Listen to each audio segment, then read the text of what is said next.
All right. We're joined again by registered dietitian Steve Taylor and also Coach Brad Loomis. And today we're going to be talking about the hunger that lies deep within you, or that sometimes doesn't lie deep within you, and how we can potentially manipulate your appetite and hunger to help you reach your goals. Because, hey, let's be honest, while we sometimes just focus on energy balance, calories in, calories out, getting there is often a behavioral and a lifestyle challenge. And I know for me, when it comes to working with people and also manipulating my own goals, it can have a really big impact if I think about how I can make it easier to follow a plan that by the numbers is pretty straightforward, but might look qualitatively different in terms of timing of nutrient, compositions of nutrients, food type, and food environment even. So I think I'd love to get just a little preamble from you, Steve. Just how important do you think it is, the aspect of how hungry or satiated you feel? Or is this just a matter of you be a machine and you ignore your signals and you just crush it every day? I think in terms of long-term sustainability, definitely paying attention to them is vital. Because, I mean, if it's going to be something we're going to do long-term, we can't expect to be hungry for 50 years. So, and yeah, that's about all I got to say about that. Like, I mean, short term. What if the day you're done, like as soon as you're done building your physique, you're like, you know what, I don't care about life anymore. Like the only thing that matters to me is looking great as long as possible. So at that point, I'm checking out. Assisted suicide, that's it, I'm done. Then in that case, is it okay just to totally ignore your hunger?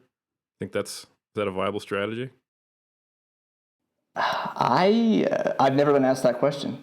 Amazing. I can't believe it. Because in my opinion, I swear a lot of people in the bodybuilding community, that's how the lens they see things through. It's like, it's got to be optimal. I don't care about adherence. I don't care about compliance. I'm a machine.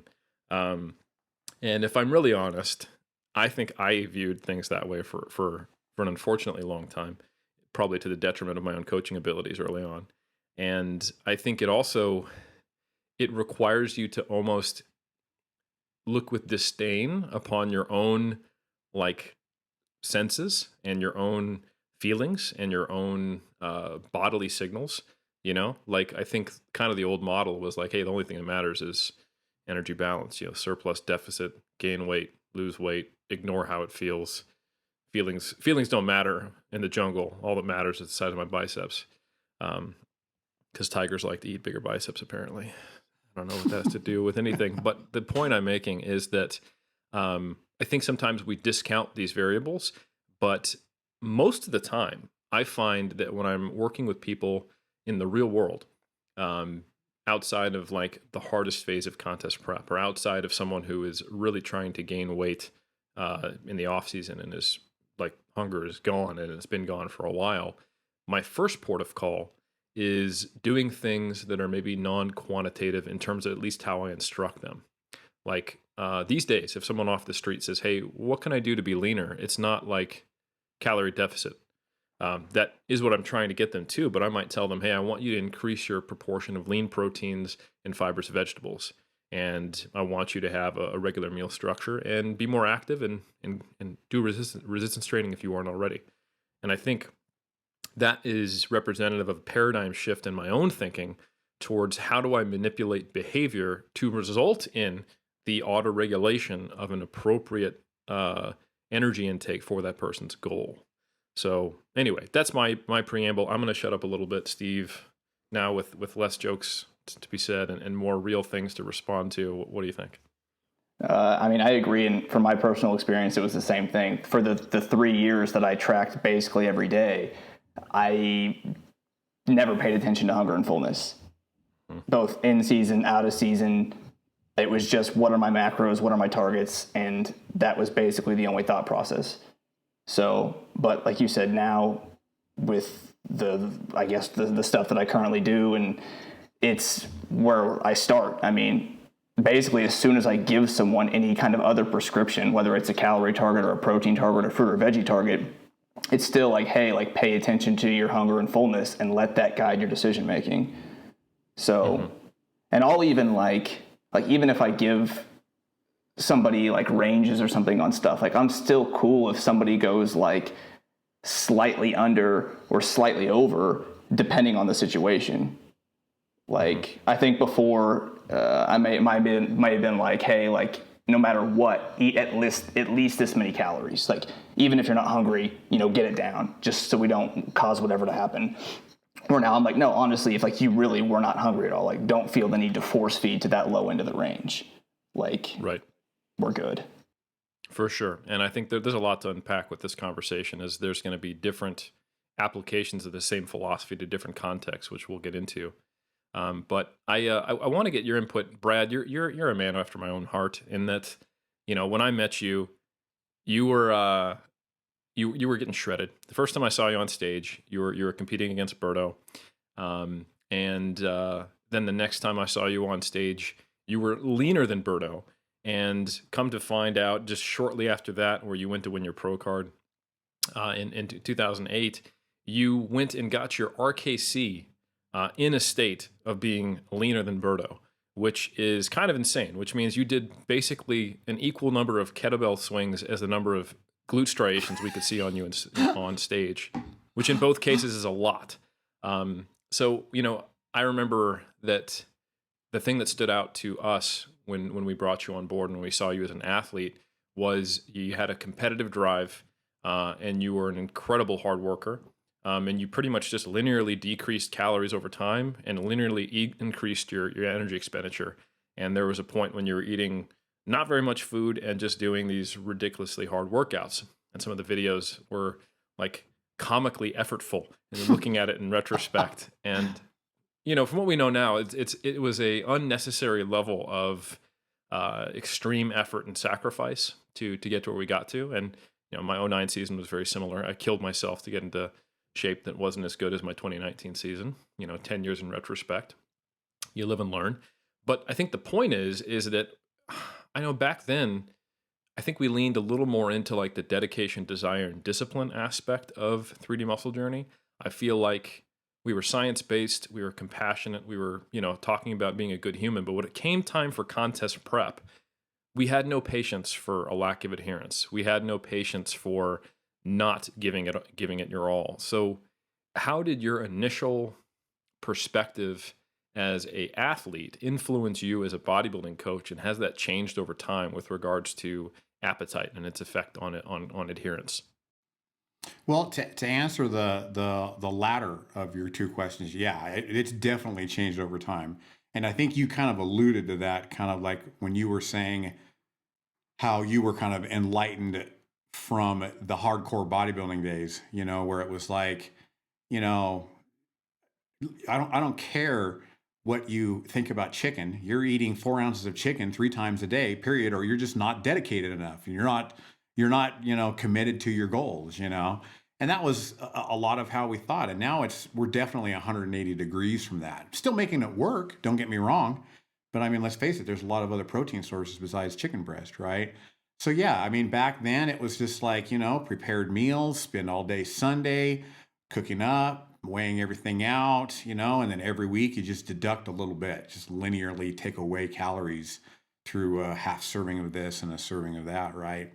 And as you were talking earlier, about how, now we're kind of paying more attention to satiation and hunger and not quantifying things so much, it made me think how the evolution of that was kind of brought forth by us working, with either athletes that were far, far away from their next show, their next competition. They were like deep into their off season, and then also, just general population athletes, and not just general pop athletes that wanted to get shredded, but general pop athletes that wanted to get really freaking strong. They didn't really care about how they looked. It's just like, I don't care what it takes.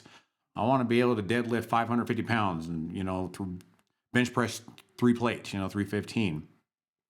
And so then it was kind of like, well, in order for those people to be able to achieve a lot of those goals, we're not talking about something that's going to take them like 6 months. and it does not make sense to meticulously track your macros and focus on something that really doesn't have much to do with benching 315.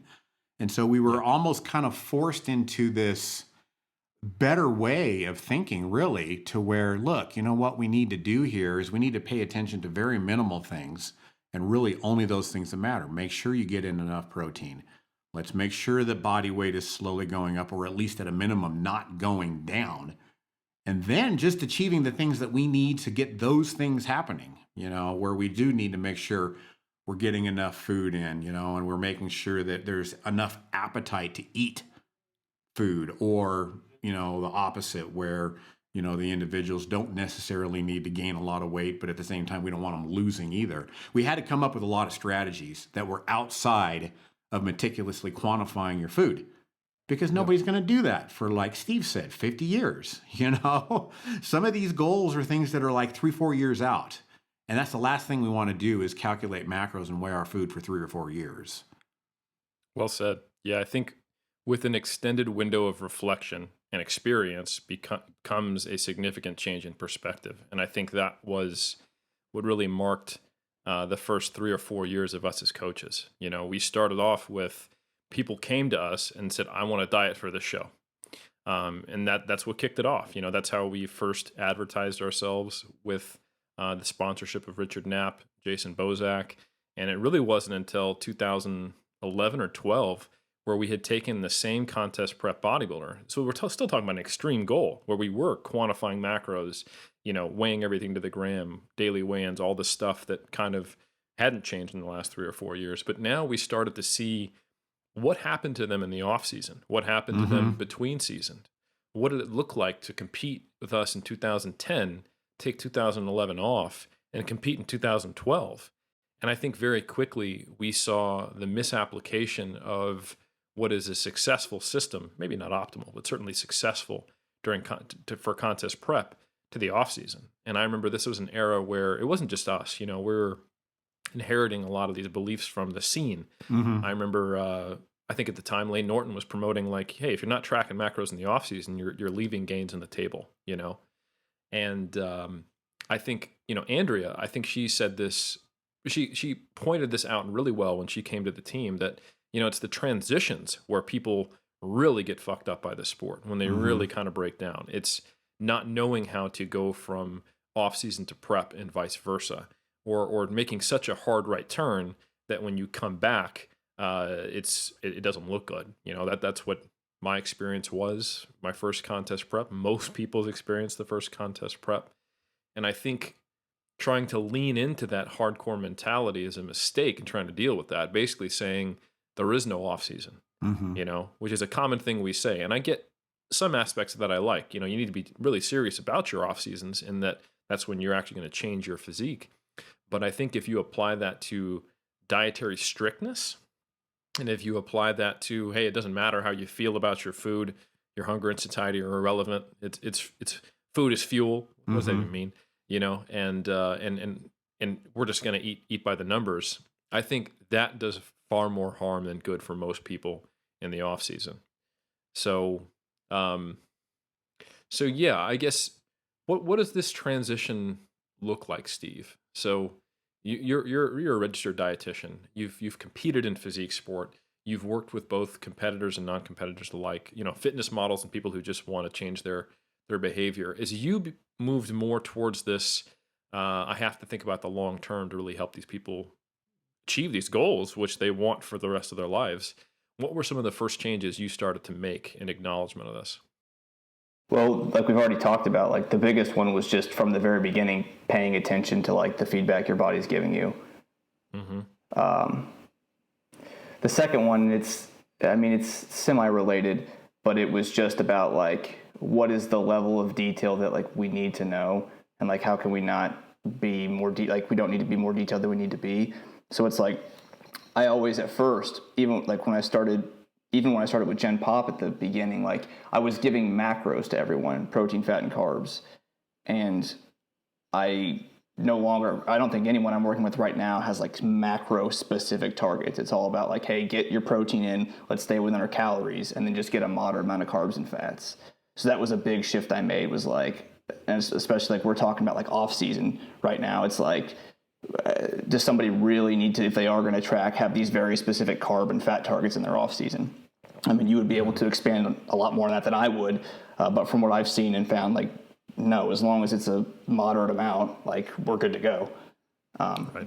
So that was those two were the biggest ones. It just created more flexibility, and I also like to run like even like, as soon as I can, like days, like maybe somebody every once in a while has a day where they don't track, or a weekend where they don't track.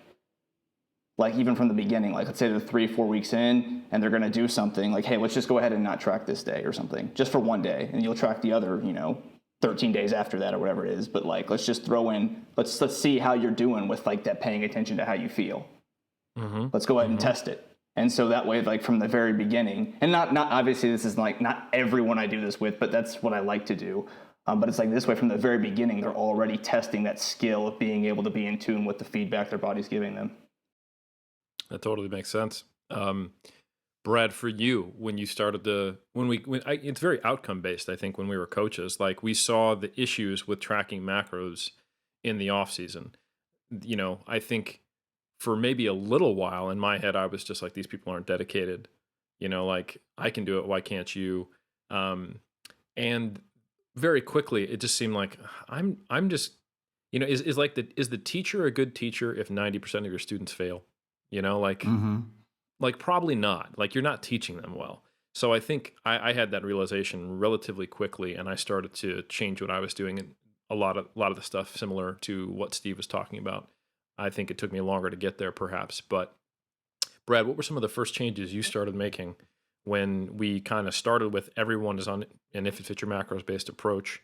What did that look like? And I know it happened for us mostly in the off season at first.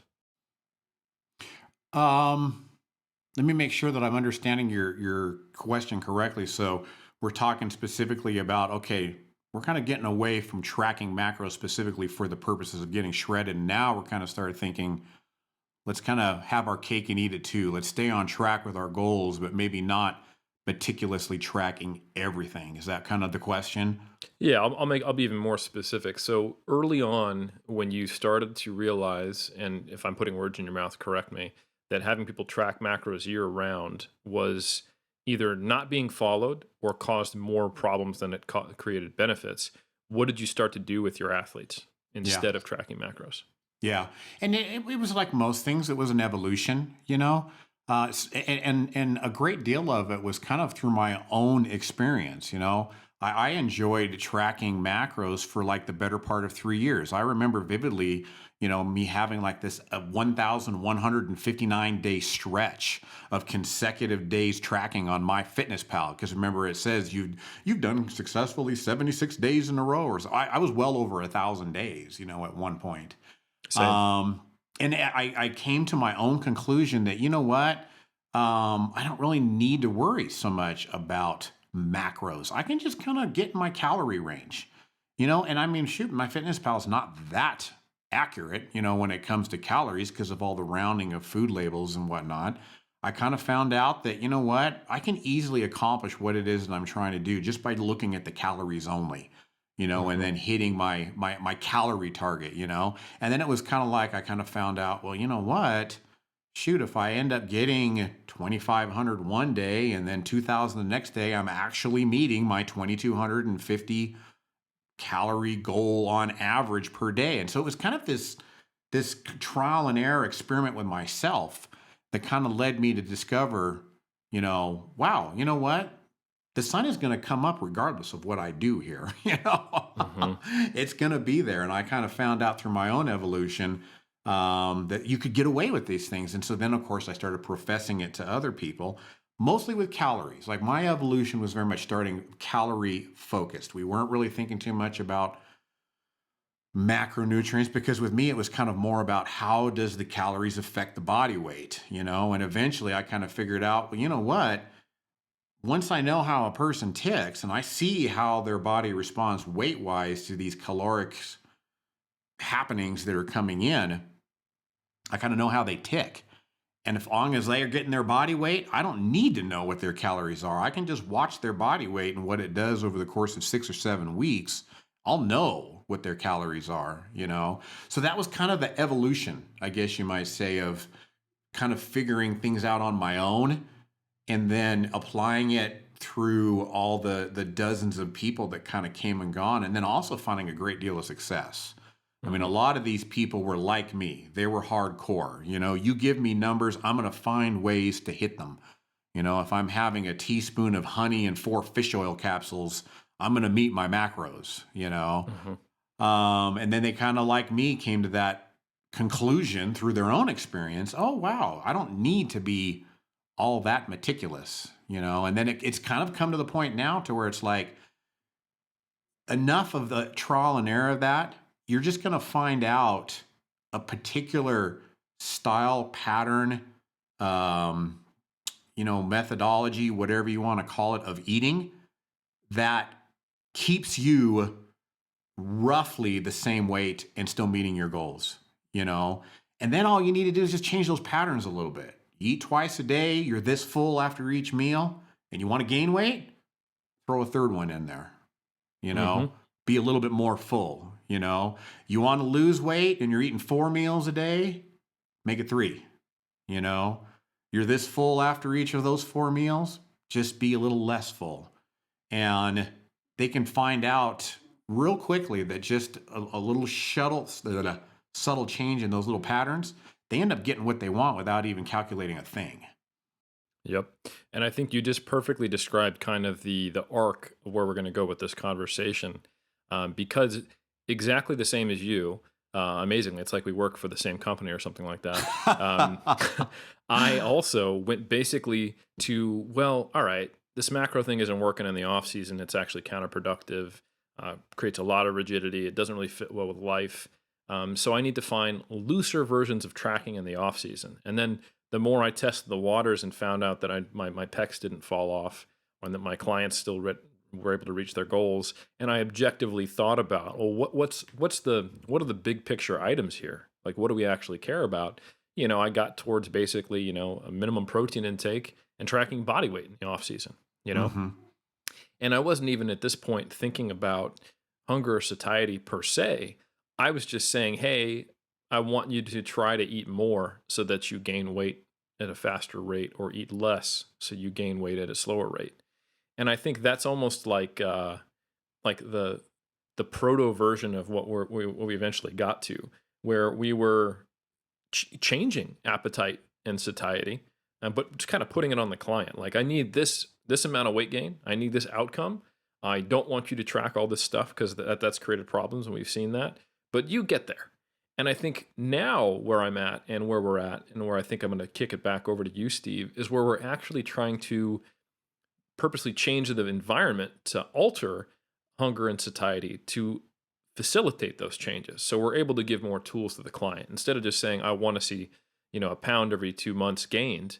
Now it's, here are some things you can do to make that easier. So if I think if it makes sense, if we're ready for this part of it, Steve, how do you actually track and even first, you know, before we start talking about strategies to modify appetite, how do we track this? How do we get our clients to actually be aware of it? What does less full, more full look like? What is this? Does it show up in a spreadsheet? What is the actual method of knowing what we're even modifying? I've found the best tool is that hunger fullness scale that is part of the course, and it's on the 3DMJ YouTube channel. But if somebody has not been paying attention for a long, it just depends on where they're at. So if somebody is already kind of familiar with things, just refresh kind of with that scale, and you don't need to like necessarily use it. Just be aware of the concept. If somebody's really like out of tune and hasn't been paying attention to their feedback, then hey, yeah, check out that scale and use it. So I mean, I could explain just the basics of it. I guess right now it would make sense. But basically, when's a better time? So basically, the first step is just taking a moment to pause and asking the question, am I actually hungry? That's the first step. And if someone's not hungry, then, and their goal is to lose weight, then they know they probably don't need to eat food at that time. And it might just be something else. Maybe they're bored or stressed or angry or something else. But if they are actually hungry, then like plotting that. So, okay, how hungry am I? And on that scale, the hunger ranges from 1 to 5, 5 being neutral, 1 being starving, and just trying to stay above like a normal level of hunger. So like, which is a 3. So that's, and it goes the same on like the fullness side. So 5 to 10, 5 being neutral and 10 being stuffed. And so, and 8 just being a normal level of fullness.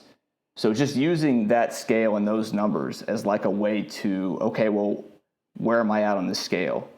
And getting in the habit of staying between a 3 and an 8, a normal level of hunger, a normal level of fullness, and trying to minimize the times they dip below into like starving or dip way above and feel stuffed and bloated and sick.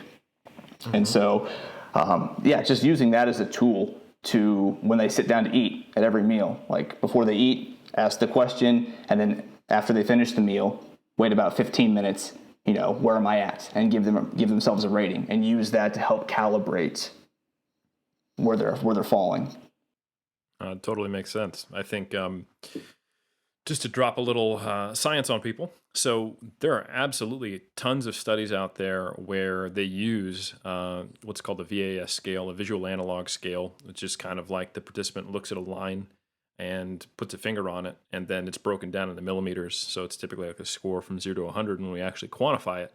But the experience of the person is just to be like, oh, here's a line from not hungry at all to very hungry, or not satisfied at all to completely stuffed.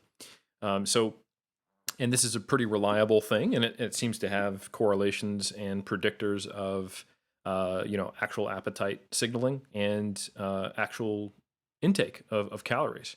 So it's got that construct validity, as we might call it in science. It does represent what it's supposed to.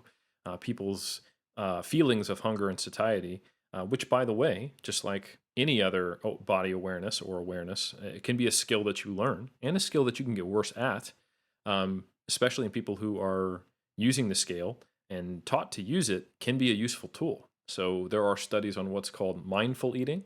And there's also studies on what you've probably heard of, intuitive eating, which is a set of principles that also includes being aware of your internal hunger signals, your internal cues towards hunger and satiety, and these typically result in maintenance of weight. So people who are often in these studies, people who are slowly gaining weight, stop gaining weight or maintain it at the very least. And some of the mindful eating studies, where they just try to encourage mindfulness as a weight loss intervention, do result in some kind of almost spontaneous weight reduction, if you will, quote unquote. So you can implement this in your own practice just by creating a 1 to 5 or 1 to 10 scale, and having the mid-range represent satisfied, moderately full. You can kind of create it however you want. If you just Google hunger fullness scale, you can find a bunch out there. So I think just like you might teach someone to use RPE by starting with having them just getting used to rating it, like Steve was saying, you would do that with the hunger and fullness scale before you start prescribing load with RPE. Before you start trying to tell people, I want you to hit certain targets, you just have them be aware. How hungry am I? And for a lot of people, especially if they're someone who has struggled with their weight before, if they are someone who has been trying to lose weight multiple times, they are normally not that aware of their hunger and satiety signals. And conversely, on the other side of the spectrum, someone who is an athlete or has an eating disorder typically is very bad at that as well. So this is an interesting thing where we see the two extremes of body composition kind of circle around and meet each other. People with obesity and people with, say, like an eating disorder are both not very good at gauging how hungry and how full they are, and it leads to eating that is not, I would say, regulated by their internal processes. A huge component of this is the environment we live in.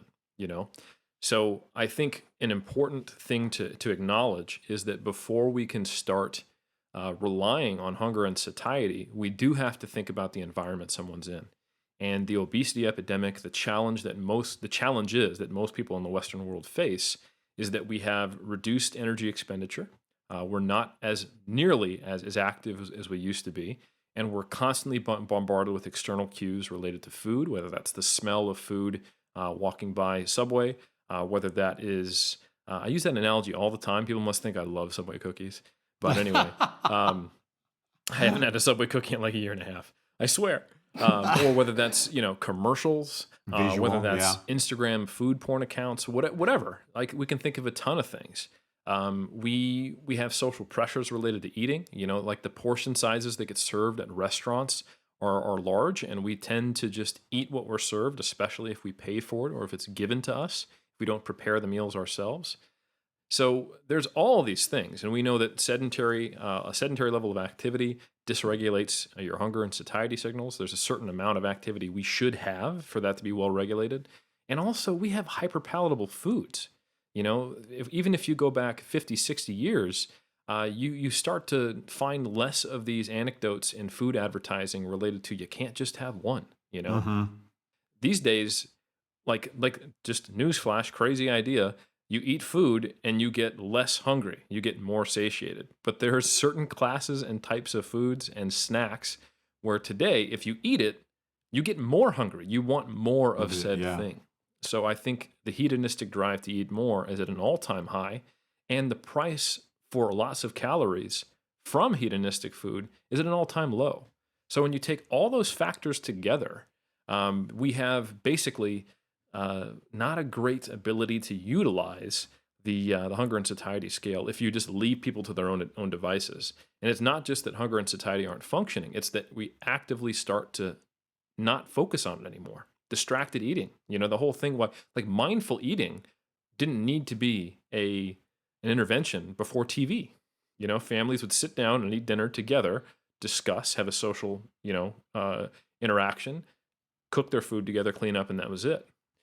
So I think we have to take all that into mind. So the beauty of being a bodybuilder is that you are essentially, if you do it right, you're kind of saying, I'm not part of that food environment, at least not to the same degree I was before this. I'm going to be trying to eat vegetables, fruit, protein in high amounts, and thinking about how my food affects my physique, my performance.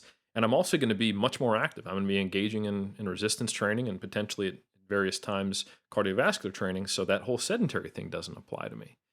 So I think that is a really useful primer before we get into how do we manipulate some of these things, just so we know all the things that are already acting upon us living in the Western world and are modifying our appetite and are modifying our satiety. So with all that said, Steve, you want to start off season, you think? That's probably the easiest place to go because we talked a ton about contest prep on this podcast. Yeah. Awesome. Hey 3DMJers, this is Andrea popping in to tell you how you can get 20% off of Fit Genie, our favorite nutrition tracking app. For those who don't know, our very own Chief Science Officer, Eric Helms, is the nutrition advisor for Fit Genie, and he made sure it was better than the rest. Fit Genie uses AI technology combined with the principles of the muscle and strength pyramids to give you customized starting macros or meal plans based on your goals, dietary preferences, and current level of body fat. It can automatically increase or decrease your food dependent on progress, recommend specific food suggestions, and most importantly, help you create lifelong habits.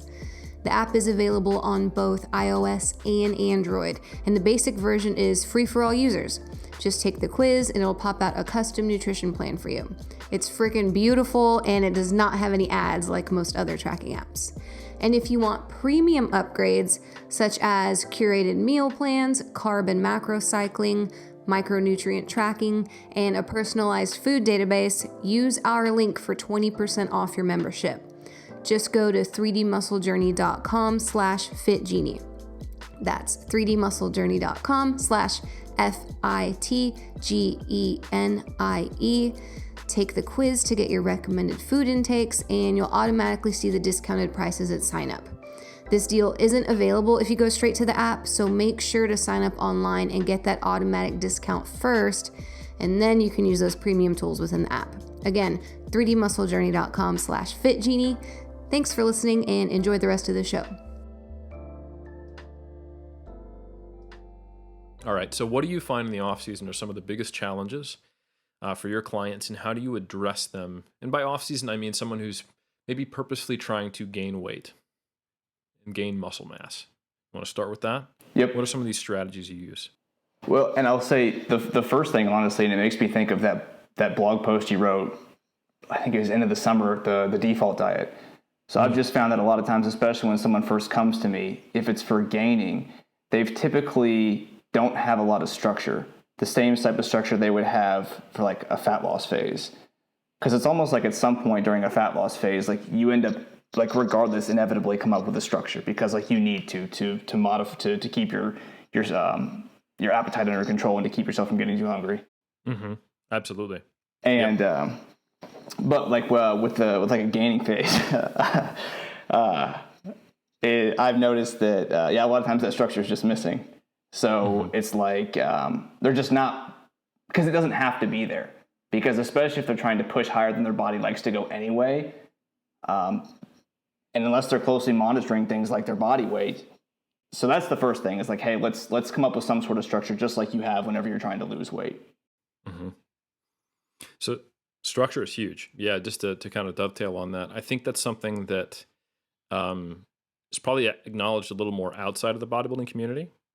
So precision nutrition, which is probably one of the more popular nutrition certifications that's out there, an educational body, definitely started by a bodybuilder, John Berardi, shout out, but they've moved into being very behavior focused, setting up sustainable behaviors, changing one thing. It's all about kind of like lifestyle modification.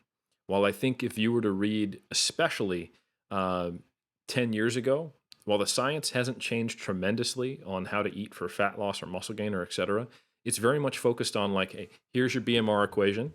Here's the energy you need to be in a surplus for muscle gain, for fat loss. Here's the food pyramid.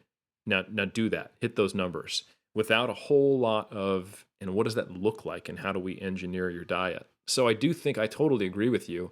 I think the whole concept of modifying your environment so that you can really benefit and utilize some of these appetite manipulation strategies does start with that like drive, desire, and push towards creating a structure around your goals. So I don't want the listener to think like, oh, I went from if it fits your macros and now I can just kind of have this magic progression towards something that's quote unquote easier. When in reality, I think it does start like, okay, if your prior habit change or your prior behavior change was I hit numbers, I track food, I look at food labels, and I purposely get more protein, less fat than I used to and a similar amount of carbs. Like if that was what your lifestyle change looked like before, that's great. And certain elements will still be there. But now we're saying, hey, let's actually create more structure to that in kind of a qualitative sense. What times do you eat? What does your plate look like? Is that what you're talking about, Steve? That kind of initial structure? Mm-hmm. That type of structure, and also like it depends on the person. If there's somebody who really has a hard time gaining weight, like they can't have these long periods of fasting typically just because they get behind the ball. Like if they wake up and don't eat for 7 hours, it gets really hard to get in 4,000 calories at night comfortably and not be like rolling around, not being able to sleep. So it's like, although they might not have to, pack all of their meals with them, and you don't have to when you're cutting either, but sometimes it's easier just because you're on limited calories and things like that. But they still have to have a plan for where am I going to get my breakfast? Where am I going to get my lunch? Like I can't just roll off of my appetite. Mm-hmm. Because if so, maybe I won't feel like eating until 2 p.m. or 1 p.m., but then I'm not going to get the calories in. So I guess that's more the structure I'm talking about, is like they still have to be spacing their meals out, still have to have a plan for how they're going to get their food in. And then just having a rough idea of how many calories they need so they can, if they're not tracking, they know about how many calories they need at each meal to then hit the amount of calories they need to gain weight. Yep. I think to give the listener an idea of kind of how we're shifting the paradigm a little bit, we talk about process and outcome goals. Typically, we would say, okay, the process is hitting your macros. The outcome is the weight gain we desire.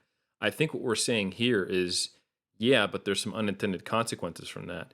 Now the process is creating behavior change and the right pragmatic structure to result in the outcome of you eating sufficient calories. Mhm. And because thermodynamics exist, we know that will result in the appropriate rate of weight gain or weight loss.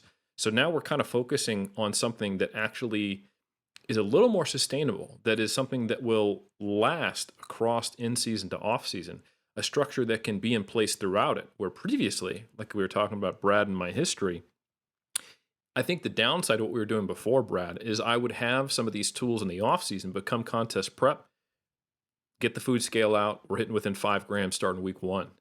And I still found that while they would eventually get to a good place in the off season, there was just this really non-seamless transition. It was very different when contest prep started and when contest prep ended, and it still turned into a bit of a shit show. So I don't know if you agree with that, but have you found some of the concepts Steve is talking about have helped you kind of ease between contest prep and off season? Yeah, for sure. Because in no more are we kind of thinking of that light switch. It's contest prep. The switch is on. Boom. We're calculating everything. Because that in itself a lot of times sets people up for failure. Because they're only a few weeks into their prep. We're not expecting them to be perfect, but they're beating themselves up because they're not. Either because they're trying to appease their coach, or they're just, they've always been more dedicated than what they're showing. So yeah, I mean, there's that nice easy transition, kind of both ways, going from off season to contest prep, and then also coming out of contest prep and going into off season, right?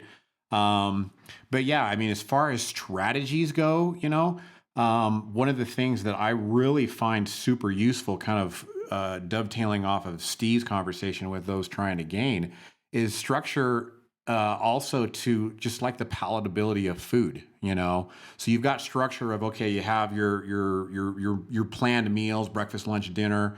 A lot of times those kind of folks, I got to give them something kind of maybe intra workout, something high calorie that it's probably not necessarily needed, but we need their calories and we need to make sure they don't forget. And because they're so type A, they're going to eat if they're told to eat during their workout, whether it be gummy bears or, some sort of wax maize starch protein shake thing. You know what I mean? But then also a lot of those folks, if I found a fascinating documentary on a cook who followed Tour de France athletes, and they actually prepared food for them in like this mobile kitchen. And these athletes need like 15 and 20,000 calories a day, because they're just riding miles and miles and miles. If you wanted to check it out, it was called Eat, Race, Win. It's pretty fascinating.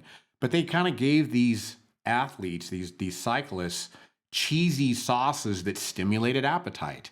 And Eric, I think you touched on something in one of our continuing education segments where you were talking about the palatability of food. I think it was called the food palatability hypothesis or something like that, where you've got like super palatable foods that make you actually want to eat more and stimulate appetite. And then you've got the other spectrum where it's kind of more bland, So if they're in the off season, I'm telling them, eat cheeses, eat chocolates and chips together and things like that. And as we start going the other way, it's like, okay, now we kind of want to start getting rid of those kind of foods or not eating them as much.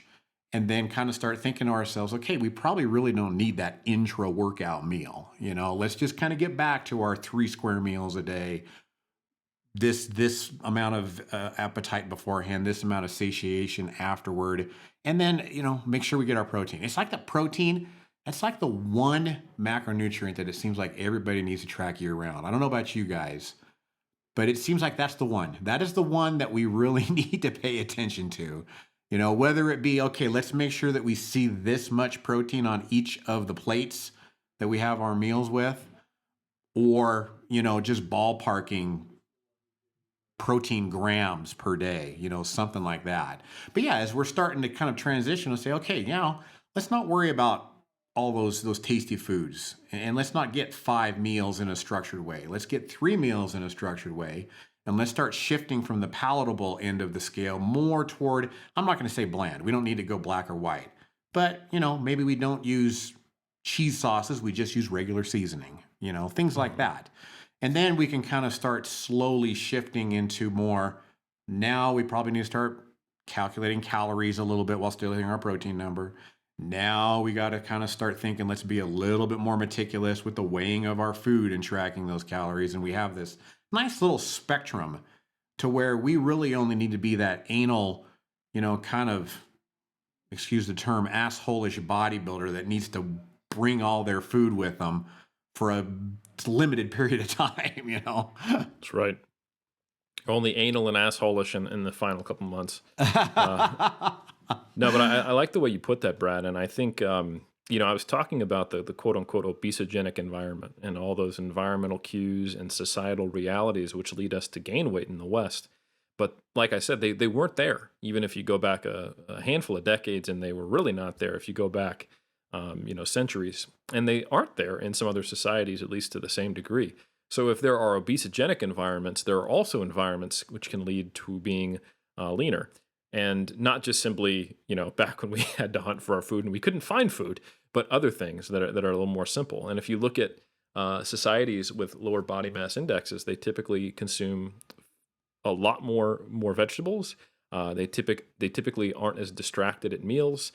They typically are more active, and they typically consume far less hyperpalatable foods. So I think if we know that people who aren't quote unquote dieting, don't feel like they're dieting, and don't feel like they're stuffing their face, can get very high in body weight or very low in body weight, in either case, that means we don't necessarily have to manipulate calories to get there, So I think in the early phases, absolutely, when you, like, here's an example. So in 2019, I did my contest prep, and prior to that, though, I did 2 mini cuts, and I had gotten up to around 100 kilos before the first one, and I got down to like 94 after the first one and down to like 89 after the second. They lasted around a month each time.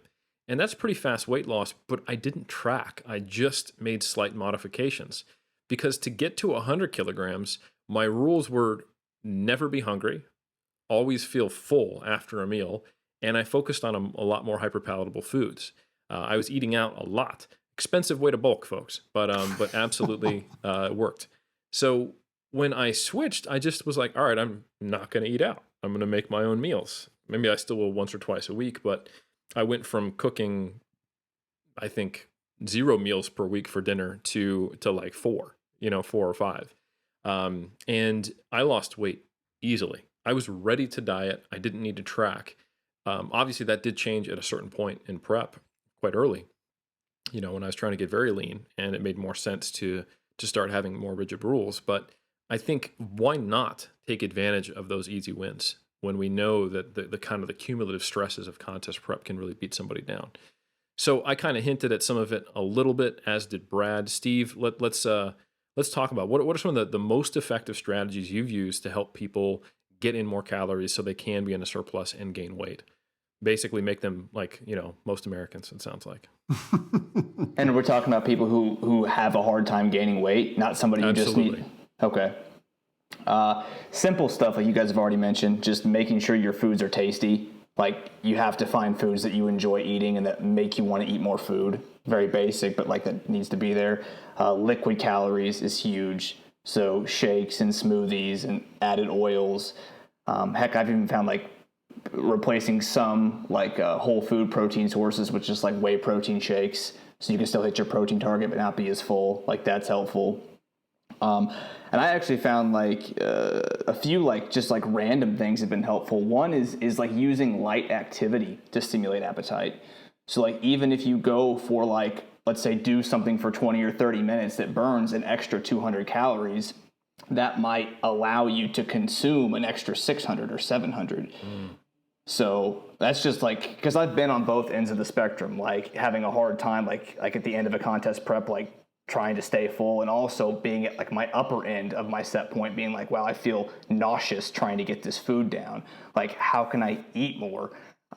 And I found that like just doing some light activity, even if it meant like I would be burning extra calories, that would stimulate my appetite. So then I could come back and actually have a bigger meal than I would have been able to have, which results in more net calories. Another simple one is like distracted eating. So basically the opposite of what you would teach someone if like, hey, like we're trying to lose weight. So Mindless eating. Mindless eating. Like nothing is worse than like sitting at a table and staring at a plate of food and like eating one bite at a time. And like, that's horrible. So like basically I'll put like, you know, like Seinfeld on YouTube. And like I found comedy is like super helpful because like comedies you're like it's easier to just like get lost in what's going on, and so I can just kind of plow through food that way. So like distracted eating, comedy helps. Light activity. Oh, what's another big one? Like I said, liquid calories, making foods tasty. How about just eating fast? That's something I've definitely tried. It's just like I'm going to try to get most of this meal down before I even taste it. You know, when I was trying to get pretty big. Before you start getting full, like trying to beat your signals. Absolutely, yeah. Race to the nausea. That's right. Yeah. Let me think if anything else comes to mind. Like I said, I found that like getting rid, like I said, some of the whole food proteins and doing more protein shakes was helpful. I think one that anyone could do is just playing around with like different carb and fat ratios. So not having to get super specific, but like, do you feel better on a higher carb, lower fat diet? Or do you feel better on a higher fat, lower carb diet? Or do you feel better on a moderate intake of both? So, and you can, I think everyone's a little different in that sense, but some people just feel better if they're trying to eat in a surplus and they're having a hard time, they tend to feel better with one of those combinations. So just running some experiments on yourself to see how you feel the best. 100%. Brad, go ahead if you got more. Well, I got more, but we could circle back if we need to. Cool. Brad, have you had any quote unquote hard gainers that you've needed to try to help them find ways to get around their appetite? Yeah. In fact, I have some now that Steve's little lecture there is going to be extremely helpful in getting them there. But yeah, I mean, what I talked about has kind of been my go-tos. And then, yeah, I'm definitely going to use some of those strategies, Steve. So thanks for sharing that. So yeah, I find also just snacking helps. Like, so some of the concept of the kind of the default diet that Steve alluded to earlier is that you have this skeleton of your diet that looks the same year round. And, you know, it might be, I normally, for a competitor at least, I'd be like, hey, this should be like you're the lowest your calories get kind of breakdown. So it mostly just consists of protein, low calorie fruits, fibrous vegetables, and then for your individual blessings or curses, variable amounts of carbohydrate and fat to meet the target deficit, right? That's kind of like your basic baseline nutrition. And then it looks different on a refeed day. It looks different 8 weeks into contest prep. It looks 8 weeks out from the end of contest prep, and it looks very different in different phases of the off season or a mini cut, right? So I think that structure lends people to basically eat when it's time to eat, which is a great idea if you're trying to maintain. It's a great idea if you're trying to cut.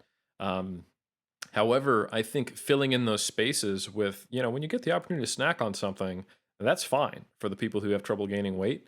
I think is a really good way to go. Like, did you tell me you went to a movie and you didn't get popcorn? Come on, bro. We're having trouble gaining a pound this whole month. Let's get that buttered popcorn in. So I think that type of thing, breaking some of the quote unquote rules is also really helpful. Another general guideline that I give in my books is, hey, when you're dieting, try to get like a serving of fruit and vegetables each for every 500 calories. And I normally loosen that to like every 1,000 calories when someone is in a surplus, just because they tend to be a lot more satiating. They introduce more fiber, more water, and generally just more food bulk with very few calories. But you can also choose higher energy density sources. Like when people diet and you start to get really familiar with which fruits have the least amount of calories for like a bowl. Like strawberries get really attractive when you're dieting down, But hey, a banana should probably be something you would look at in the off season, where you've got a much higher amount of calories for the same size of fruit. So I think those are some of those things that I think about is how do I swap out certain food sources, and let's break some of the rules of the default diet if we're really struggling to eat more. Yeah, and as you were saying that, I had just a couple quick ones, and then one like you said, you're looking at like servings of fruits and veggies per like 1,000 calories. Mine's a similar thing. Like, hey, let's try to keep fiber around like on the lower end of stuff. So like, yeah. And protein on like the lower end of your recommendations. Yep, that's another great point. I can't believe we're talking about satiety and we haven't brought up protein yet. I think, the real simple way of looking at this is, hey, on a gram per gram basis, protein is the most satiating macronutrient. But it really depends on like, how do you quantify that? Like, how do you rate satiety? What do you bootstrap it to? So like, are we doing satiety per weight of food? Are we doing satiety per energy content? Because then if we're talking about satiety per energy content, I'm betting on fibrous vegetables, which are technically carbohydrates, every day of the week. A deck of cards of protein is going to be like, 80, 150 calories, depending on the fat content of it. But if you get 2 full bowls of broccoli, that's a similar amount of calories, but it's 2 full bowls of broccoli, as an example. So I do think, and it's also one of those things, like you said, Brad, like that's something we're probably always tracking. That's one of those quote unquote sport supportive behaviors. Whether you're actually tracking grams of protein or whether each plate, when you're sitting down for a meal, one of those default diet segments, it's got a serving of protein on it. That's there, So I think a discussion of how protein is satiating is kind of not relevant to bodybuilders, in my opinion, because that's a box that everyone's ticked. We almost never have clients who are like, I just can't even get in 1.2 grams per kg of protein. It's most of the time it's like, hey, let's knock it down, like Steve said, to maybe the lowest optimal range, to maybe reduce your satiety a little bit. But most people who are on the 3DMJ rosters, most people who listen to this podcast, maybe unless they're vegans, which is, a little bit of another concern, are going to be walking around above what's optimal for muscle gain, at least, and probably closer to what's maximizing or in the range of maximizing satiety. So it's other stuff. So I don't want to discount the effect of protein. That's fantastic for people who don't have that habit in place.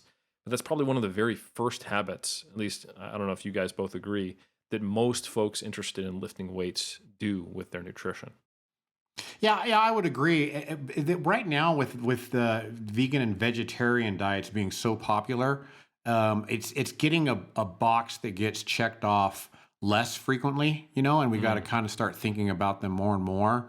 But we're quickly finding ways around that, to get to where vegetarians and vegans can get that protein. It's a little bit more effort. Sometimes it's a little bit more expensive, but we're getting there. But I think that a lot of those folks that kind of start thinking, oh, okay, I think I want to get into this weightlifting thing, and they're kind of traditional vegetarians. That's kind of one of the first things that is a red flag, when I'll see their application. And typically, one thing we haven't talked about yet is fiber too. A lot of these vegetarian and vegan diets are tremendously high in fiber. Yeah. They're eating a lot of beans. And those are extremely satiating, And so these folks tend to just be on the leaner side. And I think that's kind of the reason, is that their fiber intake is so high from beans and tofu and things like that, that they can get away with eating a lot more voluminous food and not have all the calories that kind of come along with your traditional, kind of American diet. Yeah. And there's data to support that. I think, that's another way of looking at this whole satiety of protein versus other things. If you look at vegetarians, they tend to have a lower protein intake than the general population by a significant proportion. However, they also have a lower body weight. And I'm not saying that that's causational. I can't drill that down to anything, but I think we have to realize that there's many things that impact satiety, and having a huge fiber content, a whole bunch of micronutrients, that also will impact it, and it will probably be collectively more so than the impact of, not having the 30 grams of protein that the average person does, while they're also consuming hyperpalatable foods and all this other stuff that tends to go away with vegetarian diets. So that's a really good point. I think there's an interesting perspective that I want to talk about, that I think we might be a good segue at this point to get to, since I think we've kind of covered off season and some ways to manipulate your satiety to make you feel like you can gain weight more easily. Yeah, I'd say one more thing, just because I found it helpful, is like, and since we talk so much about your appetite, like this is what this is about, like letting, even if you're having a hard time gaining weight and you're in the off season, like still letting your appetite guide, like you still have to have your structure, you still don't want to get behind the ball, but still letting your appetite guide your eating. So it's like, I don't know, it's like two things. Like one, like if you're naturally just not hungry in the morning, like back in the day, like I would force myself to eat in the morning, even though it would make me like sick just to get the calories in. Where now it's like, I'm not that hungry then. Let me just wait until my appetite naturally picks up. I just don't let that go on too long. So, and the second thing is like, and I don't know if you guys have found this as well, but like if it is helpful if I'm at like the upper end of my set point to like, to not have to necessarily force a big meal in the morning, like I was just saying, but to use like a smaller meal to like kickstart my appetite.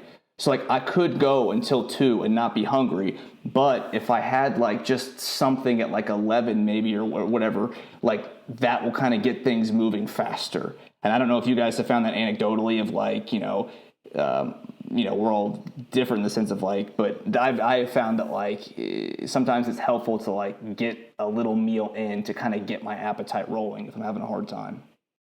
Well, I would say that thousands of years of culinary knowledge would support that. That's why there's appetizers. On the menu. Yeah, I would totally agree with you. That certainly is a thing. Absolutely. Yeah, and I think that's, some of those are going to be pretty individually. That's worth exploring, I should say. There's going to be some big individual differences there. A lot of that's going to be based on kind of the way you respond to different types of foods.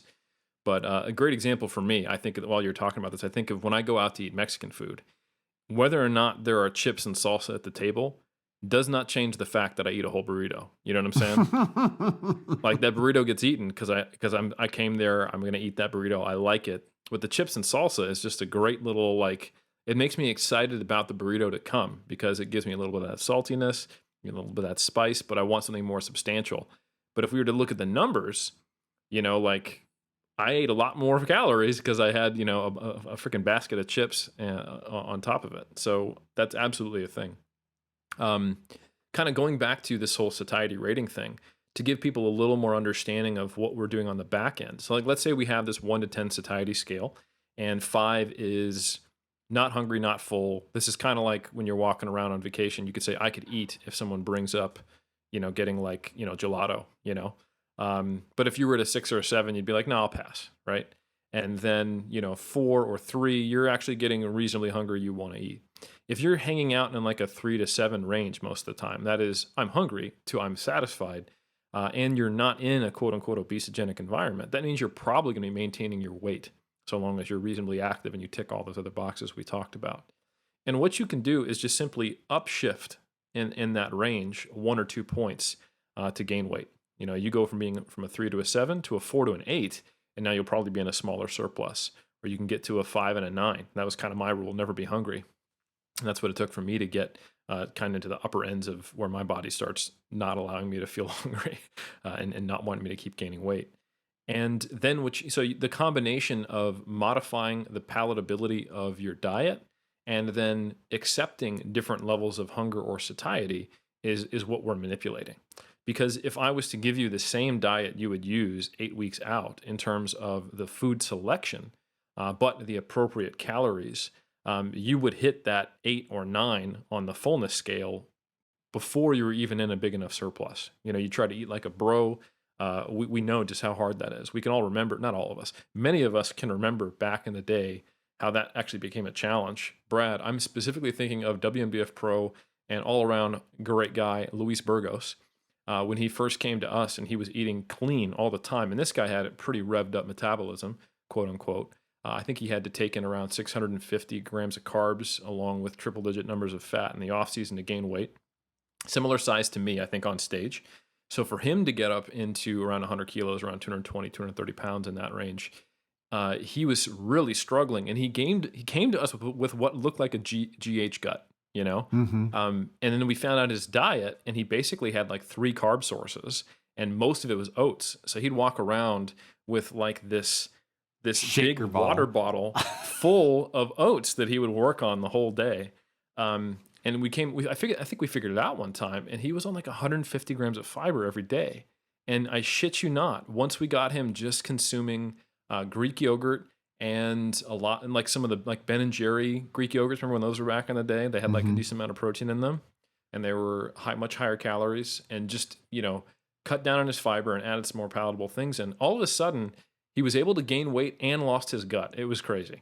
So it was really interesting just to see like his intestinal hypertrophy, or rather I should say his intestinal atrophy, occur while he was actually able to gain overall body mass, literally from just asking it to not turn into a fiber crunching factory. So just one little anecdotal experience. I'm sure he would laugh and maybe be a little embarrassed with us sharing that, which makes me happy because I always like when Luis is embarrassed. So yeah. So, okay. So awesome. Thank you, Steve. I think that really rounded out our conversation on manipulating our environment and our appetite and what that looks like to actually get into a phase of weight gain.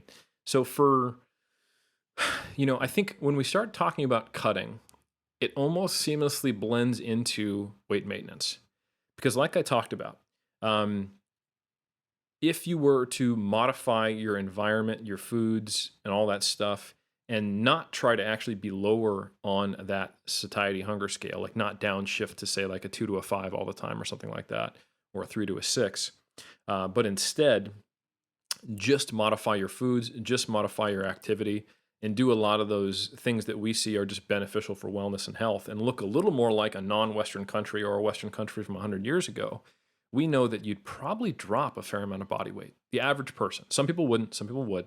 But if you are someone who is, I'd say, affected by the obesogenic environment we're in today, modifying it would result in weight loss. Does that mean you're cutting? In my opinion, I'd say no. You're losing weight, right? That you're finding yourself in a caloric deficit, but you're not actively doing it. And we see this in a lot of dietary interventions that significantly modify behaviors without necessarily trying to induce an energy deficit. Some of the ad libitum high fat, low carbohydrate diets, those initially induce a high amount of satiety for at least 4 weeks on average, and you typically see weight loss that is beyond just water weight loss. But there's other examples, and that's probably from when someone goes on a ketogenic diet, they're typically increasing their protein, increasing their vegetables, and they just have less options. And there's also some independent effects of being on a ketogenic diet for suppressing appetite. Nonetheless, what I'm getting at though is that I don't think we should really see the behaviors which result in initial weight loss as like, here's how you cut without tracking. I think that's an important distinction, because you might be at that same satiety scale range while losing weight, and then eventually you will stop losing weight and you'll be subconsciously consuming more. So I think that's just that's a distinction between, hey, we're going to accept the fact that we're going to get hungry and we're going to push to a level of body fat loss purposefully that you won't be able to maintain in contest prep. I don't know, Steve, did you want to comment on that and kind of the distinction between those two? I mean, I think you said it well. I mean, I don't really have much to add. Cool. Yeah. Because I think, there's absolutely a time and a place for saying, we're going to get hungry. This is not going to be sustainable. Our goal won't be sustainable.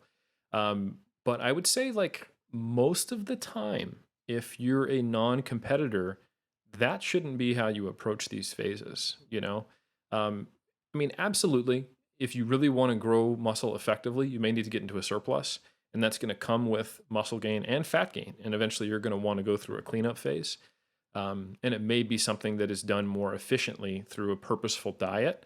But if you are someone who is not looking to gain muscle as fast as humanly possible, and is more so looking for a diet that supports, slow improvements in body composition, steady, habits that support your training, whether your goal is strength or whether your goal is hypertrophy or whatever, I think the place you probably want to get to is one that your habits stay stable. And a lot of people, they come into fitness and they want to jump on a diet.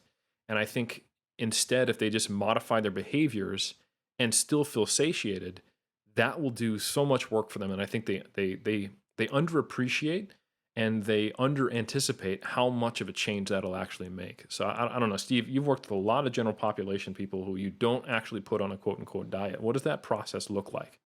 It's amazing how long, like when we make those changes, how long a person can actually go before they actually feel hunger. Like they feel like they're dieting or losing weight. Because like you already mentioned, you're like, hey, it's, at some point, even like, if we're going to say Gen Pop or whatever, like eventually, like, yeah, there will be points when you're hungry, like it's part of it. But like doing these like little adjustments you're talking about in habits, people can lose a good amount of weight before they ever really feel it, which is what's really cool. I think the hardest thing with it is just like, and especially if somebody's doing it by themselves, is like just having the patience to do that, because it's not super fast. And it just seems so simple. Like it seems like it can't be that easy. Like you're telling me just to eat 2 fruits and 4 veggies and like, base my meals around protein and do this stuff, but it does work. It's just having, I guess, the faith that it's going to work and the patience to give it some time to work. And that's, yeah. But that's just the coolest thing that stuck out to me, is like how like somebody can lose a good amount of weight doing those changes without ever really like feeling it. Mm-hmm. Yeah, absolutely. And Go ahead, just Brad. even anecdotally myself, I mean, 2020 has been a year that I haven't tracked a macro. I think I've tracked like 2 days of macros just to kind of experiment with the Fit Genie app, Otherwise, I haven't tracked a macro, and my weight has gone from like 208 all the way down to 192 just by changing habits. And I can't say that, like you said earlier, Eric, causation versus correlation, but the first time that I just kind of started noticing things just trickling down without being hungry and not even trying to lose weight is when I first shifted to vegetarian. I shifted to vegetarian for health reasons. I was worried about that coronary artery disease that I've got. And I just decided I'm going to be vegetarian. And before I knew it, it was just like I was down in the 204s for a couple of weeks. And then it was 200s for a couple of weeks. And like I said, I wasn't even trying. I wasn't calculating a thing, And before I knew it, I was down into the 192s, 191s. And then it just kind of dawned on me one day, you know what? I probably should see what my protein is at right now. Because I'm getting my protein shakes in, but I really haven't really paid attention to where my protein is. Well, shit, it was 90 grams a day. So then it was like, I better start making an effort. I better start making an effort here to get my protein back up, right? So then I started kind of incorporating more fish. I did start incorporating a little bit of dairy through a little bit of Greek yogurt on my burritos, a little bit of whey protein. Just that shift of just getting my protein intake back up to like an average of like 150 grams. Guess what happened? Wasn't even trying. I was still eating the same amount of meals, still living vegetarian with some little additions of dairy here and there. I'm living 200 now. I went from 191 to 200 very, very slowly. And I've been like stuck at 200 for like 3 months, And I'm sure there's people out there like, there's no way that could happen. There's no way that you could have not felt hungry and lost it was probably 208 minus, it was a good 13 to 15 pounds just by a lifestyle habit change. That was it, and then just by paying it. Now, again, can we really truly say that was what caused that? No, it might've been coincidental, but there's a pretty strong correlation there. Yeah, I mean, going from basically the diet you were on to drastically increasing your fiber, decreasing the energy density of your diet, and also decreasing your protein intake. Honestly, Brad, at 90 grams, you might have lost a little bit of muscle mass, and then getting it back up to a point where your body's like, oh, okay, we can put that muscle back on. The guy's eating sufficient again.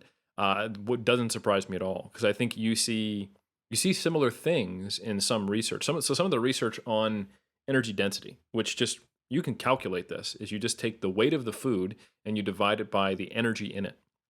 And most people don't think about food in terms of calories unless they've been instructed to. You eat a plate of food when it's time to eat most of the time. Thanksgiving, you eat 3 plates of food, and then you party while you're half asleep.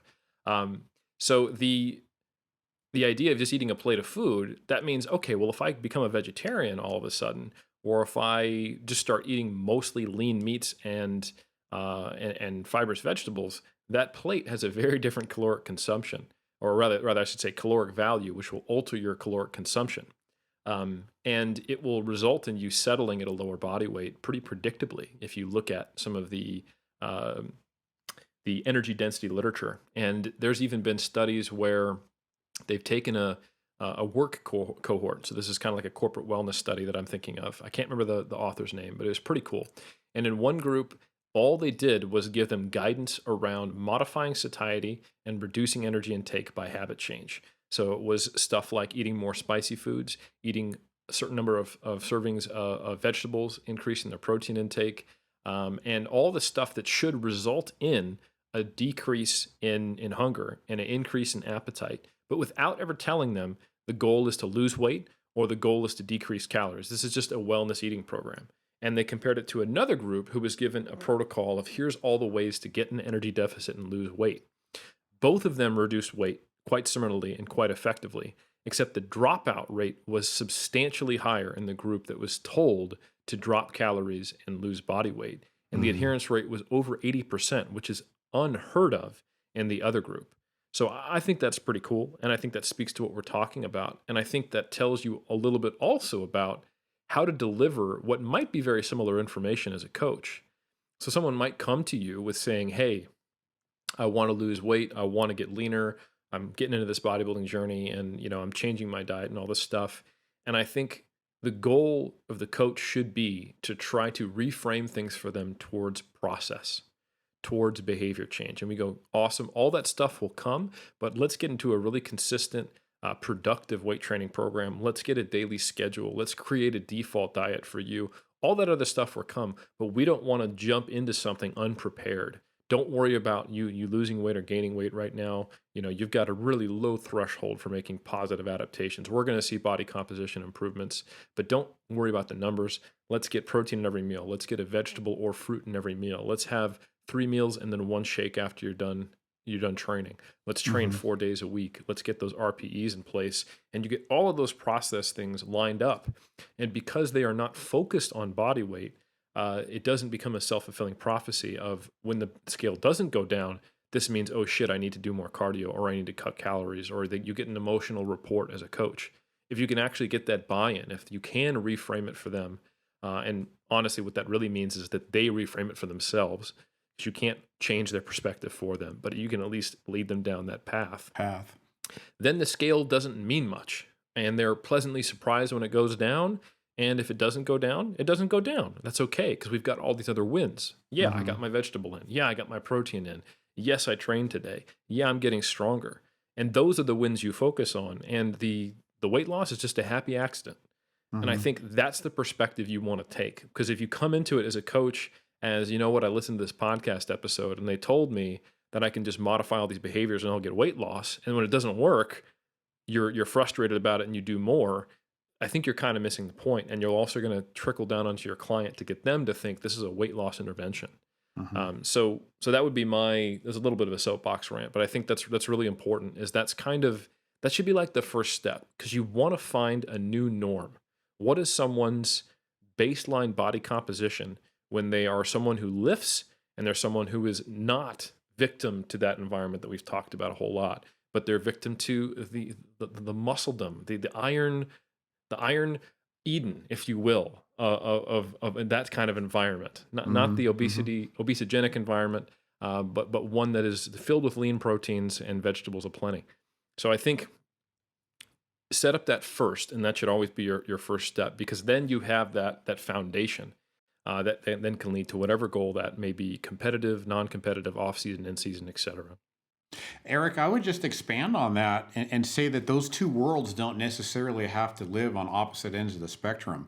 Because you'd be amazed how, and it's a decreasing number, don't get me wrong, but you'd be amazed how many people, they kind of want to live that lifestyle. They want to live that macro, weigh in their food, hitting macro target. They want to experience that. I mean, I can kind of relate to that. When I got into my bodybuilding career, one of the things that I wanted to do, I wanted to be Skip LaCour, taking all of his Tupperware containers with him, with all of his lettuce and his albacore tuna. I wanted to live that lifestyle. And you can kind of get the best of both worlds and have your cake and eat it too. You can kind of say, okay, I want you to prime each of your meals with a salad. I want it to be a healthy salad, not drenched in ranch salad dressing and cheese. And, I want you to get your vegetables in. But at the same time, let's just see what the calories are. Let's see what the macros are. Let's just see what the protein is. Let's just do a little bit of tracking. And that way we can kind of get the best of both worlds. We can set some structure up to where we've got our amount of meals that fit in with the person's life, but we can kind of let you live that lifestyle. We can get a little bit of an audit. And hey, you know what? While we're at it, this is just kind of my take on it. Let's not weigh ourselves for a little bit. We've got our weight over the last couple of weeks here. We've got a weight that you submitted with the application. Let's just live this healthy lifestyle and quantify our food with for a little bit. And then after about 4, 5, 6 weeks of this, let's see what body weight is then. It's going to be different. It might not be. But like you said, there's going to be all those other wins that go along with that. Brad, you brought this to a place that I absolutely wanted to go. This is perfect. Because some of the juxtaposition we had earlier in this with if it fits your macros to moving on to this new evolution is somewhat of a false dichotomy.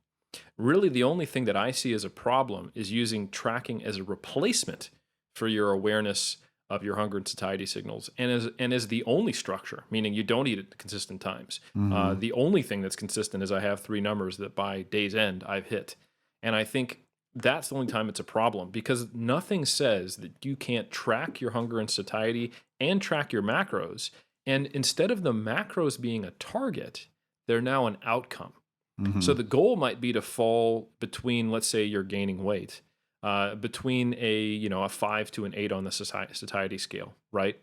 The macros are what they are. You can absolutely track them, and that can tell you something. Like if you're satiated, not gaining weight, and eating X amount of macros, all right, maybe we need to change your macronutrients, change the foods we use to hit it, or maybe we need to just push to be quite full, or do some of those other strategies we talked about earlier, like Steve said. So I would 100% posit that I don't want to be seen as villainizing macro tracking. I think that we just simply don't want to track macros at the expense of being aware of hunger and satiety, or at the expense of establishing that default diet. They should be things that are married, and that you may or may not bring into audit, to see, am I eating enough? Am I eating enough protein? Or what does it look like for me with this food amount, or this with this hunger level, with this goal of gaining X amount of weight? What does that do to my calories? Seeing it as an outcome rather than a target or a process, which I think is an interesting perspective. And the other point that you made, which I thought was really, really important, is that as much as we want to say, hey, we're going to get away from the obesogenic environment, you live in it. Mm-hmm. Your family might, your partner might. And it's almost selfish or unrealistic to expect that you can completely divorce yourself from it. And it is about finding a way to coexist with the world we're in, making decisions when you go out to eat, or using it to your advantage if you're struggling to gain weight, putting mm-hmm. yourself back in that environment. Swapping out your oats with your Ben & Jerry's Greek yogurt, frozen yogurt, like we talked about in mm-hmm. the case of Luis Burgos. So I think 100%, to be clear what we're not saying that you should not be tracking macros. We're not saying that macro tracking has no place or that it's detrimental. We're saying what macro tracking shouldn't replace, which is structure, which is your understanding of satiety and hunger. And I am saying that your food environment is going to modify your satiety and therefore your calorie intake and therefore your body weight and impact your goals. And I am saying you need to do some things to change those behaviors. But I don't think, I have said it, but I don't want you to think you can completely escape the world we live in. So it is mostly about understanding how to integrate some of these lessons and some of these understandings into behaviors that fit with the real world. And I think honestly, Steve, Brad, that's what you guys do 24/7, when you're working with your clients. We can't wave a magic wand and have them turn into being, a farmer in an Amish community, or not knock us back to 1945 So I think realistically, it is about figuring out ways to help people execute on those philosophies. Yeah, and doing that in different cultures too, because the way that we eat here in America is vastly different than how they eat in India, or how they eat in Australia, or even you eat the way that you guys eat in New Zealand, So we have to kind of use all of those tools that we just talked about, and we got to kind of figure out how that works with the person's life, and on top of it, the culture that they live in, which, could look dramatically different than ours. 100%. We've got clients all around the world, which is a really good point. And you can say the quote unquote Western world, but I can tell you from experience, New Zealand is not the same as the United States. It's not 100% matchup. That's for sure. Steve-O, any last words you want to give to the 3DMJ audience? We're dovetailing off of anything I just said. Well, it's what you just said. I thought there was a couple of cool things. Basically, and I'll keep it short, but just the way you described, what should your focus be when you're trying to lose weight, and focusing on your fruits and your veggies and your protein. That's exactly how I try to set things up, because it's all that stuff becomes a win. It's you can't necessarily control what's on the scale, but you can control, did I hit my protein, did I hit my fruits and my veggies, and did I get my steps? And that stuff just builds momentum. And if there's something they can feel good about, I accomplished this thing. And I always tell people, it's hey, your job is hitting these targets. My job is to make sure you're getting to your goals at an appropriate rate. You focus on your job. I want you to focus on the habit development. You focus on hitting your fruits, hitting your veggies. You do that stuff, and I'll do my job making sure either we're losing at the appropriate rate, gaining at the appropriate rate, and so forth. So, and a lot of people find that very helpful because it takes the pressure off. No longer do they have to watch is this working? It's no, I have my job, and all of my job is things that I can control. I'm not waiting for a number to change on the scale that has affected by so many things. I either ate my two fruits or I didn't. I either ate my 4 veggies or I didn't. And I've just found that's very empowering and motivating. And like I said, it just takes the pressure off and makes the journey a lot more fun. Absolutely. No longer being a scale hawk. I think it's very difficult to do for competitors because they're the ones who's going to step on stage. So it's almost impossible to fully let go into your coach's hands. If you see yourself in the mirror and you're like, I'm not ready. And they're like, I got this. And you're like, coach, I'm competing in 2 weeks. But obviously a good coach who communicates with you is going to help you stay more process oriented, because we actually know that being goal focused impedes goal achievement because of all those things we've talked about. I think that's a fantastic way to finish, Steve. And just to ruin your nice finish to this, I do want to say one more thing. So excellent way to finish that sentence, and let me add a footnote. The beauty of the satiety scale, and speaking of weight loss and maintenance, is that it also helps all the people out there who are trying to stay too lean, which we know is a consistent problem. Thanks, Instagram. And that is, if you've done all the things we've talked about, if you've got your step count up, if you've got your fruit, you've got your vegetables, you're eating enough protein, you've got your structure, you've decreased your energy density of your diet. You've done things. You eat mindfully. You do all the stuff we talked about, and you still want to be leaner, and you do what you need to get leaner, and then you implement all those strategies, and you're still hungry. You're too lean. It's a beautiful system we have. The body, the physiology directly reflects your experiences. So the same way someone who is has a very high BMI might be maintaining that weight because they live in an environment that allows them to be there and be at homeostasis. You trying to stay at homeostasis, you can know if you're not actually at homeostasis, but kind of white knuckling it if you're consistently lower on that hunger scale. If you do all that and you're not between, say, a 4 to a 6 most of the time, something's off, and you're probably just trying to stay too lean. And then you really need to think about your goals. You're asking yourself, I want to be unhealthy to look better. And does that match your values? Does that align with who you want to be? Do you want your family and friends to see that as something that you value? And are you an example to your community doing that? Do you really want to buy into society telling you that to look good or to be attractive, you actually have to be unhealthy? And I would posit, maybe not. What's going on, 3DMJers? Eric Helms here. Thanks for listening to our podcast. I just want to take a second to tell you about MASS, Monthly Applications in Strength Sport. This is a monthly research review that I put out with Greg Nuckols, Dr. Mike Zerdos, and Dr. Eric Trexler. We cover the most up-to-date, peer-reviewed research in the world of strength and physique sport that's directly relevant to your practice as a coach or an athlete. We provide our reviews in written format, but also, since you enjoy our podcast, in audio roundtable reviews where we discuss the research in depth. Finally, we also do video concept reviews where we cover a broader topic in video format for your learning.